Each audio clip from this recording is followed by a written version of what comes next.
Hello guys, welcome है आप सभी का आपके अपने यूट्यूब चैनल जिज्ञासा इंस्टीट्यूट में।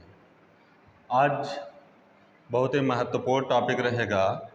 आज वे स्थल यहाँ पे बताए जाएंगे जो विश्व विरासत में घोषित किए गए हैं, जो वर्ल्ड हेरिटेज साइट में घोषित किए गए हैं या नामित किए गए हैं।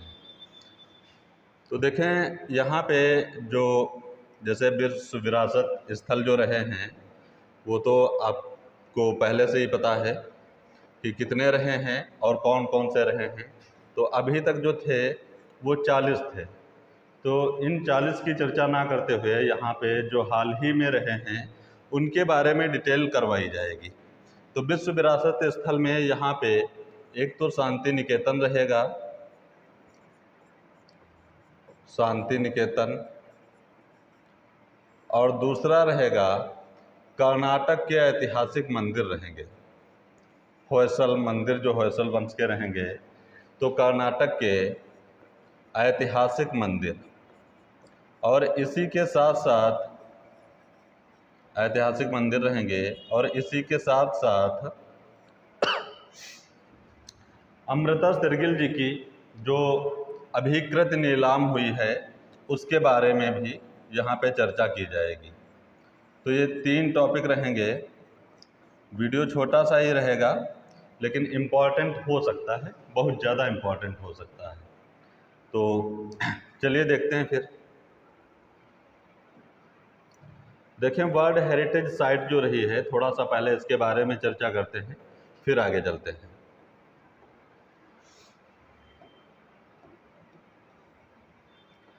देखें, यहाँ पे पहला पॉइंट लिखा है कि यूनेस्को की विरासत में हमारे देश भारत की कई ऐतिहासिक इमारतें और उद्यान या पार्क कुछ भी कह लेंगे, पार्क शामिल किए जा चुके हैं। जो यूनेस्को रहा है उसके अंतर्गत कई ऐतिहासिक इमारतें और उद्यान ये सब शामिल किए जा चुके हैं। अगला देखेंगे, पॉइंट लिखा है सेकंड नंबर पर कि इन ऐतिहासिक धरोहरों की संख्या 40 है। जो अभी तक ऐतिहासिक धरोहर यूनेस्को में सम्मिलित रहे हैं या उनकी लिस्ट में नामित हैं, उनकी संख्या यहाँ पे 40 रही है। और 40वीं धरोहर जो रही है वो धौलावीरा रहा है। मोस्ट इम्पॉर्टेंट है, ये चीज़ ध्यान रखेंगे कि 40वीं धरोहर जो थी वो धौलावीरा था। अगला पॉइंट देखेंगे, यहाँ पे लिखा है कि शांति निकेतन को यूनेस्को ने वर्ल्ड हेरिटेज साइट की लिस्ट में शामिल किया और यह भारत की 41वीं धरोहर है। 40वीं धरोहर जो रहेगी वो है धौलावीरा और 41वीं जो है वो है शांति निकेतन। तो ये भारत की 41वीं धरोहर है जिसे वर्ल्ड हेरिटेज साइट में शामिल किया गया। और ये जो कार्य किया गया वर्ल्ड हेरिटेज साइट में इसको शामिल किया गया है शांति निकेतन को। तो ये देखेंगे यहीं पे लिखा है दिन रविवार था, डेट 17 मंथ सितंबर और सन था 2023। ये भी हाल ही की बात है, आप 2-3 दिन लेट हो गए हैं वीडियो के लिए। अगला पॉइंट देखेंगे तो देखें, इस चीज़ को ध्यान रखेंगे, जो विश्व विरासत सूची में 40 थे पहले से, तो 40 में जो लास्टवां है उसकी चर्चा वहाँ ऊपर अभी की गई, धौलावीरा ये रहेगा, और 41 नंबर का जो रहेगा वो शांति निकेतन है। तो इसे ये डेट लिखी है, याद रखेंगे इसको। अगला देखेंगे, इस बात की जानकारी, मतलब जो Shanti Niketan UNESCO world heritage site की लिस्ट में शामिल किया गया, इस बात की जानकारी जो यूनेस्को है उसने स्वयं सोशल मीडिया के द्वारा या सोशल मीडिया के माध्यम से, उन्होंने पोस्ट के माध्यम से, सोशल मीडिया के माध्यम से दी, जो इसकी जानकारी रही है। तो ये शांति निकेतन के बारे में यहाँ पे थोड़ा सा था। अभी हम विधिवत चर्चा करते हैं शांति निकेतन के बारे में। देखेंगे यूनेस्को के बारे में थोड़ा सा समझ लेंगे। यूनेस्को जो है इसका जो मुख्यालय रहता है, यूनेस्को का जो मुख्यालय है वो है पेरिस में। अगर पेरिस नहीं है तो फ्रांस बता सकते हैं, ये फ्रांस की राजधानी है। तो मुख्यालय पेरिस फ्रांस है। यूनेस्को की जो स्थापना रही है,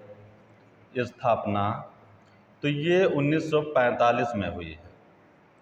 और यूनेस्को का स्थापना के बाद जो यूनेस्को का भारत सदस्य बनता है, तो भारत इसका कब सदस्य बनता है, तो भारत की जो सदस्यता रही है, तो भारत सदस्य कब बनेगा, तो 1946 में। जो यूनेस्को है इसके जो वर्तमान अध्यक्ष हैं वो रहेंगे, मुख्य जो अध्यक्ष रहेंगे वो रहेंगे आंद्रे अजोले जी, आंद्रे अजोले ये रहेंगे, आंद्रे अजोले। तो देखें ये थोड़ा सा यूनेस्को के बारे में यहाँ पे बताया गया है, हालांकि यहाँ पे डिटेल ज़्यादा नहीं करवाई जाएगी। जो यहाँ पे कला वर्ग के छात्र हैं उनके लिए ये वीडियो बहुत ज़्यादा इम्पोर्टेंट होने वाला है, अदरवाइज़ है तो उसके हिसाब से इसकी डिटेल यहाँ पे कम भी पड़ सकती है और ज़्यादा भी पड़ सकती है। लेकिन जो टीजीटी या पीजीटी या कोई भी कला से प्रिपरेशन कर रहे हैं उनके लिए ये वीडियो बहुत ही यूज़फुल रहेगा, तो उसके हिसाब से डिटेल करवाई जाएगी, बहुत ज़्यादा उस हिसाब से नहीं करवाई जाएंगी चीज़ें। देखेंगे तो हमने शुरुआत में ही बताया कि किस किस चीज़ के बारे में आज बताया जाएगा। तो UNESCO world heritage Shanti Niketan, भारतीय धरोहर जो है शांति निकेतन, इसके बारे में यहाँ पे थोड़ी सी विशेषताएं या इसके बारे में कुछ यहाँ पे संक्षेप में बताया गया है। मोस्ट इम्पॉर्टेंट रहता है, शांति निकेतन से हर परीक्षा में ये क्वेश्चन वैसे ही आता था और अब तो और ज़्यादा इम्पॉर्टेंट बनेगा। तो सबसे पहले देखेंगे जो शांति निकेतन है इसकी स्थिति कहाँ है। स्थिति तो ये बोलपुर में है और बोलपुर वीरभूमि डिस्ट्रिक्ट में आता है और ये कहाँ आएगा, पश्चिम बंगाल में। तो सबसे पहले निकटतम एरिया हमेशा बताते हैं, बोलपुर है तो बोलपुर बताइए, नहीं है तो वीरभूमि बताइए, नहीं है तो पश्चिम बंगाल या कोलकाता, जो फिर रहे उसको बताएंगे। अब देखेंगे ये जो शांति निकेतन है इसका अर्थ क्या है, तो शांति निकेतन का अर्थ है शांति का निवास। निर्माण देखेंगे, इसका निर्माण जो शांति निकेतन रहा है इसके निर्माण की बात की जाए तो थोड़ा सा निर्माण देखेंगे, स्थिति और अर्थ वगैरह सारी चीज़ें इंपॉर्टेंट रहेंगी, तो सारी चीज़ें विधिवत अच्छे से समझिए। निर्माण देखेंगे, एक मिनट सॉरी, जो निर्माण रहा है वो 1860 या 63 दोनों डेटें मिल जाएंगी। जो कविवर रविंद्रनाथ थे उनके पिताजी हैं ये देवेंद्रनाथ टैगोर, इन्होंने जो शांति निकेतन है उस बिल्डिंग की स्थापना की थी या निर्माण किया था। अब क्वेश्चन कैसे आते हैं उसके बारे में अभी चर्चा की जा रही है। तो यहाँ पे देखें जो ये डेट है 1860 या 63, तो ये बिल्डिंग निर्माण की अवधि है। यहाँ पे जो बिल्डिंग निर्माण, और ये बिल्डिंग निर्माण किसने करवाया था, देवेंद्रनाथ टैगोर ने, ये रविंद्रनाथ टैगोर के पिताजी हैं और इन्होंने एक आश्रम के तौर पर शांति निकेतन जो बिल्डिंग रही है उसका निर्माण करवाए थे। अब देखेंगे 1901, इसमें क्या रहा, तो शांति निकेतन की स्थापना। अब देखें क्वेश्चन जब भी आता है कि निम्नलिखित में से शांति निकेतन की स्थापना कब हुई, तो ये निर्माण जो है ये आमतौर पे कम पूछा जाता है। जो देवेंद्रनाथ टैगोर द्वारा बिल्डिंग निर्मित की गई थी आश्रम के तौर पे, तो ये मुख्यतः कम पूछा जाता है आमतौर पे।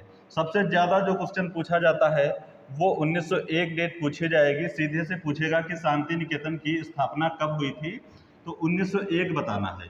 अच्छा, ये स्थापना जो रही है यही क्यों इम्पोर्टेंट रहती है, क्योंकि शांति निकेतन में रविंद्रनाथ ने छोटा शिक्षण संस्थान ओपन किया था जिसमें 5 छात्र थे आरंभ समय में। तो ये जो स्थापना रही है ये रविंद्रनाथ जी के द्वारा हुई थी, रविंद्रनाथ टैगोर जी के द्वारा हुई थी। देखें जो देवेंद्रनाथ टैगोर जी हैं इनका बस काम इतना ही है, ये निर्माण वाली एक डेट रहेगी, बाकी जितनी चीज़ें पढ़ेंगे उसमें सभी का श्रेय रविंद्रनाथ टैगोर जी का रहेगा। तो शांति निकेतन की स्थापना अगर पूछी जाती है तो 1901 यही वाली डेट बतानी है, और शांति निकेतन में छोटा शिक्षण संस्थान कब ओपन किया गया, तब भी 1901, और आरंभिक समय में यहाँ पे 5 छात्र ही शिक्षा ले रहे थे। अगली डेट देखते हैं 1919। देखें एक चीज़ और याद रखेंगे, जो रविंद्रनाथ टैगोर जी हैं उनका अधिकांश जीवन जो रहा है वो शांति निकेतन में व्यतीत हुआ है। तो रविंद्रनाथ जी का तो मेनली संबंध ही है शांति निकेतन से, उनका बिल्कुल घर था, ठीक है। तो रविंद्रनाथ जी के बारे में सारी चीज़ें पढ़नी है। अब यहाँ पे आज जो है वर्ल्ड हेरिटेज साइट के अंतर्गत चीज़ें बताई जा रही हैं, इसलिए हम इनके लिए चीज़ें नहीं बता रहे हैं, सिर्फ शांति निकेतन के बारे में बताया जाएगा। वैसे इनके बारे में इनके चित्र जो हैं वो भी बहुत ज़्यादा इम्पोर्टेंट हैं। जन्म, मृत्यु, माता पिता, बहन भाई सारे के सारे तो याद ही करने हैं। इन्होंने चित्रकारी कब शुरू की, किस माध्यम में शुरू की, क्योंकि स्याही और फूलों को रगड़ कर ये सारी चीज़ें रहती हैं। इनकी पुस्तकें बहुत ज़्यादा इम्पोर्टेंट रहते हैं, पुस्तकें या रचनाएं, और राष्ट्रगान वगैरह जो रचनाएं रहती हैं वो भी सारी चीज़ें इम्पोर्टेंट रहती है, बहुत मोस्ट इम्पॉर्टेंट हैं। और नोबेल पुरस्कार विजेता तो सारे पुरस्कार भी इनके लिए याद करने हैं, सारे उपाधियां, नाइटहुड या विचित्रा क्लब संचालन, जो भी चीज़ें रही हैं इनके बारे में याद होनी चाहिए, मोस्ट इम्पॉर्टेंट हैं। तो शांति निकेतन का संबंध इनसे रहता है तो इनको बताना तो चाहिए था, लेकिन वीडियो थोड़ा सा लंबा हो जाएगा, तो जिस लिए आज वीडियो बनाया गया है पहले उस चीज़ को समझ लेंगे, इनको फिर किसी दिन देखते हैं। तो शांति निकेतन की स्थापना कब हुई? 1901 में, और उस टाइम छोटा शिक्षण संस्थान कविवर रविंद्रनाथ जो रहे हैं इन्होंने ओपन किया था। तो छोटा शिक्षण संस्थान शांति निकेतन में कब स्थापित हुआ? वो भी 1901। आरंभिक समय में 5 छात्र थे।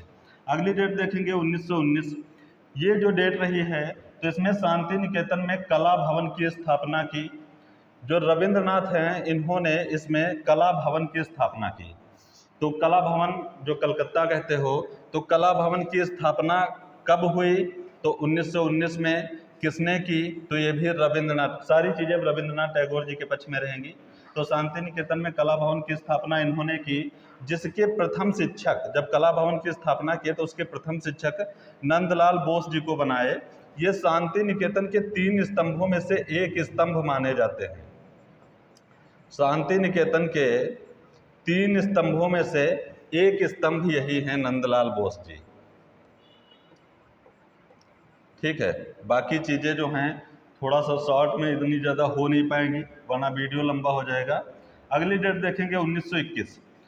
1921 में शांति निकेतन में विश्व भारती विश्वविद्यालय, ये भी देखो बहुत ज़्यादा इम्पोर्टेंट है, कला भवन वाला, और यहाँ पे विश्व भारती विश्वविद्यालय वाला जो है ये भी बहुत ज़्यादा इम्पोर्टेंट है।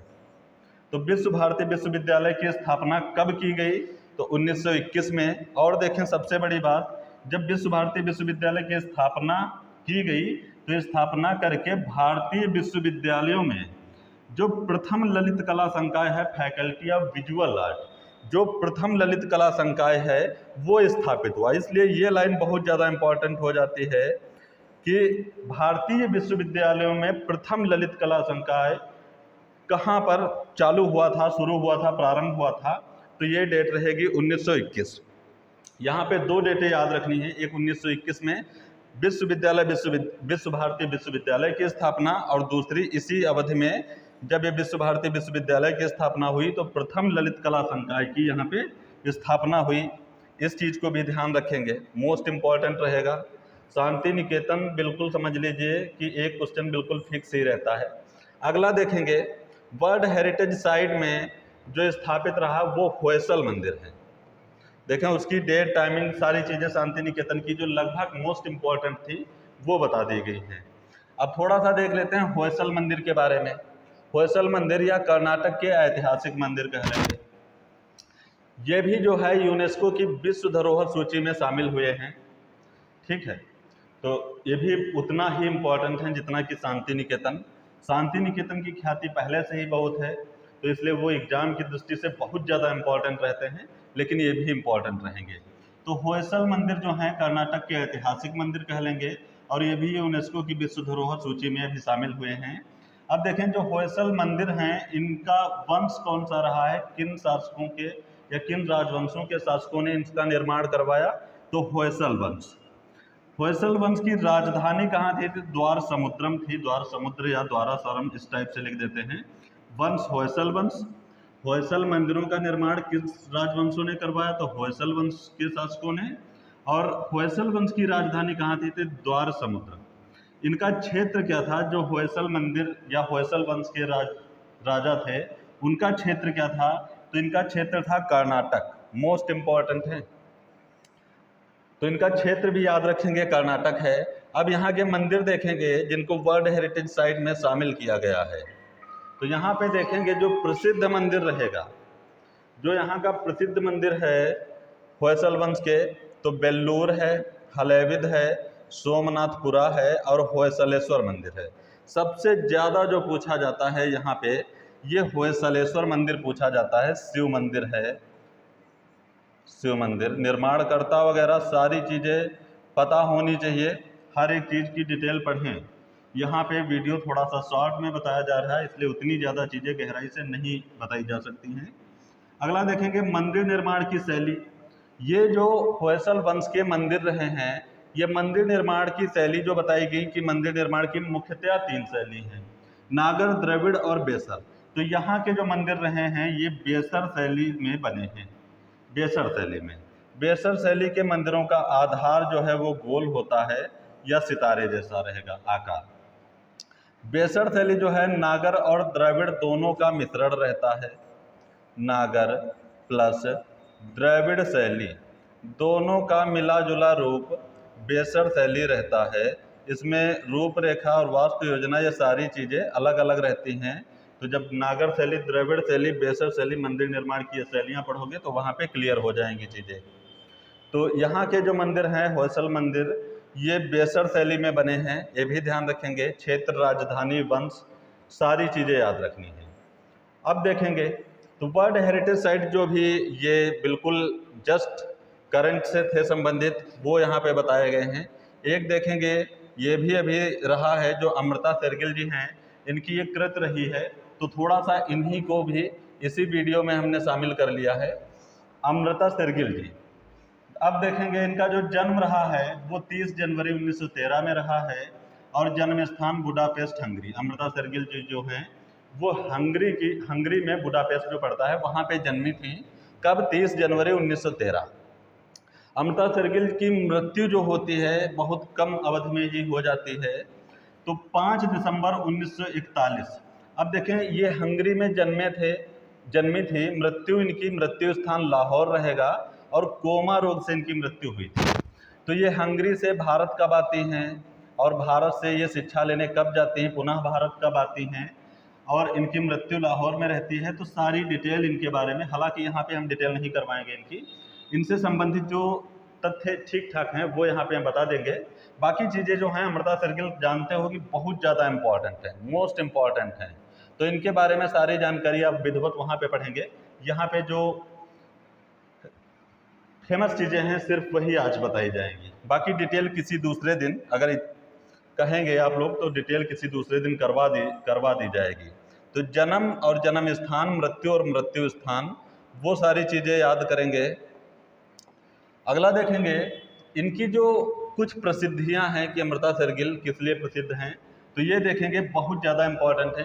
एक तो भारत की पहली आधुनिक महिला चित्रकार, जो अमृता शेरगिल जी हैं इनको भारत की पहली आधुनिक महिला चित्रकार के रूप में इनको जाना जाता है, तो एक प्रसिद्धि ये हो गई।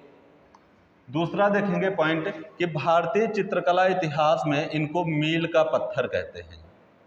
जो भारतीय चित्रकला इतिहास है उसमें अमृता शेरगिल जी को मील का पत्थर कहा गया है। अगला देखेंगे इनको भारत की फ्रीडा कोहलो कहते हैं, भारत की फ्रीडा कोहलो। वैसे फ्रीडा कोहलो जो है मैक्सिको की हैं, लेकिन इनको उपाधि के तौर पे अमृता जी को भारत की फ्रीडा कोहलो कहते हैं। अगला देखेंगे जो भारतीय चित्रकला में सर्वाधिक आत्मचित्र बनाए, सेल्फ पोर्ट्रेट, वो अमृता जी ने बनाए हैं, तो ये भी इम्पॉर्टेंट रहेगा। तो ये कुछ प्रसिद्धियां इनके बारे में हमने यहाँ पे मेंशन की हैं, इनको आप लोग लर्न कर लेंगे। अब देखें प्रमुख कृत, इसी के लिए ये बनाया गया था वीडियो, मतलब अमृता शेरगिल यहाँ पे जो हैं, तो बस इसी प्रमुख कृत के लिए इनको यहाँ पे मेंशन किया गया है। सभी को पता होगा कि भी हाल ही में इनकी जो प्रमुख कृत रही द स्टोरी टेलर, वो अभी नीलाम हुई है, तो बस इसी कृत के लिए इनको यहाँ पे मेंशन किया गया है। तो थोड़ा सा देख लेंगे इस कृत के बारे में।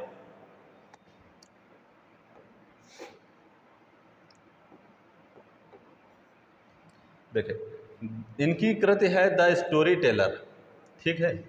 ये जो नीलाम हुई थी तो कितने रुपए में हुई थी, तो 61.8 करोड़ में ये नीलाम हुई है। और स्थान तो स्थान रहेगा सेफ्रॉन आर्ट इंडिया के स्प्रिंग लाइव ऑक्शन में, जो दिल्ली में पड़ता है। वहाँ पर ये नीलाम हुई थी। जो द स्टोरी टेलर है, ये कहाँ नीलाम हुई थी? तो दिल्ली में, जो सेफ्रॉन आर्ट इंडिया के स्प्रिंग लाइव ऑक्शन है इसमें। और कब नीलाम हुई थी? तो 16 सितंबर 2023 को। इम्पॉर्टेंट रहेगा, याद रखेंगे इस चीज़ को। और ये हो गया नीलाम वाला समय अवधि हो गई। और यहाँ पे देखेंगे जो ये चित्र है, ये अमृता जी ने कब बनाया था? तो चित्र निर्माण की जो अवधि है 1937 है। ठीक है। एक पॉइंट और लिखा है कि ये नोट करके यहाँ पे, भारतीय कला के इतिहास में नीलाम होने वाली अब तक की सबसे महंगी पेंटिंग कौन सी है? The storyteller. The storyteller, Amrita Shergil. तो यहाँ पे शांति निकेतन और कर्नाटक के मंदिर जो होयसल मंदिर हैं, होयसल या होयसला उनको लिख देते हैं, तो वहाँ पे कंफ्यूज नहीं होंगे। और एक ये अमृता शेरगिल। अब 3 चीज़ें यहाँ पे बताई गई हैं। ये तीनों चीज़ें आपकी करंट से संबंधित है, इसलिए हमने एक छोटा सा वीडियो इनका बना दिया है। ठीक है। आगे की जो भी टॉपिक हैं वो समय समय पे करवाए ही जाते हैं। और वीडियो अगर अच्छी लगे तो शेयर ज़रूर करें। इसी के लिए साथ सभी का धन्यवाद।